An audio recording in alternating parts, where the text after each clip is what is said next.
safely as well. We'll let you know if the water begins lapping at the door. But I think we're going to be okay. It's an important night. It's an important topic. And the Baldwin School is delighted to have you all here. My name is Eric Benke. I'm the director of the Upper School, grades 9 through 12 here. And we have a couple of questions to start off with to get you in the school mode here. But before I answer questions, I want to introduce a couple of people who will be here at the end tonight. We're going to let you go if you need to go home, but we're going to have time for some discussion at the end of the movie. Several people will be here to join that discussion.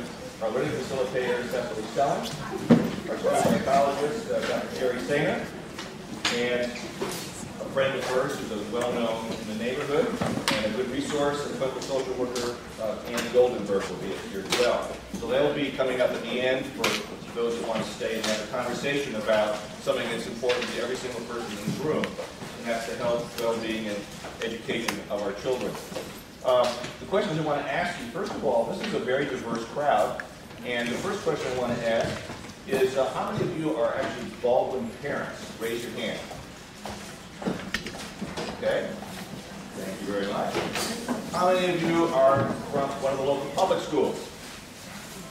Great, we're happy to have you here. Anybody here from other independent schools? Happy to have you here as well. We're all in this together. The other question I want to ask you, how many of you have high school-age children? And others, I assume, either have younger children, or just hypothetically, or you have grandchildren. But for all of you, this issue cuts across ages, it cuts across schools, it cuts across gender, it's an important issue for everybody. A couple of housekeeping notes. If you have an electronic noisemaker, if you would please turn it to silent, that would be great.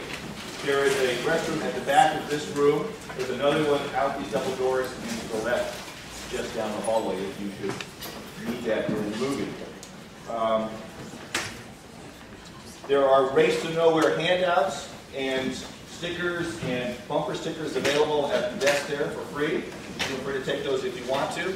The people from Race to Nowhere would like you to know that this film is really the work of the maker, who's a parent, who's personally involved in this issue. It's really her work and her vision behind it. If you would care to know more about what's going on, you go to their website, find out what their action steps they recommend and what they have done as follow-up to this film that has attracted so much attention. The movie is about an hour and a half long.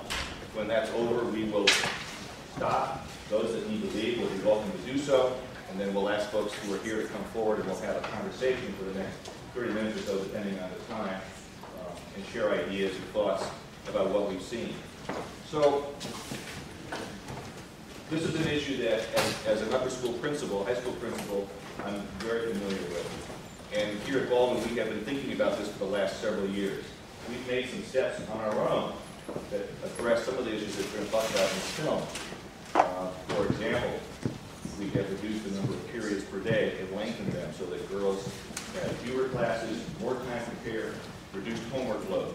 That's made a huge difference in the lives of our students this year, the first year of our new schedule. We're here to have support from parents and girls alike. That's been a very healthy step. We've made the decision to move away from the advanced placement program. We're going to hear some discussion of that program in the movie tonight. It is a high-pressure, highly structured, and fairly inappropriate program for a lot of kids and a lot of schools. And we decided that we are going to move away from it in the next few years, develop our own advanced courses that can fit the schedule we have and can give us the time to teach the way we want to teach. And those are two things we've already done here at Baldwin, but I'm looking forward to hearing from you about other things that you think schools can do, other ways that we can help each other raise healthy, smart, and productive children. So I think it's probably time for us to start the movie, which we will do without further ado.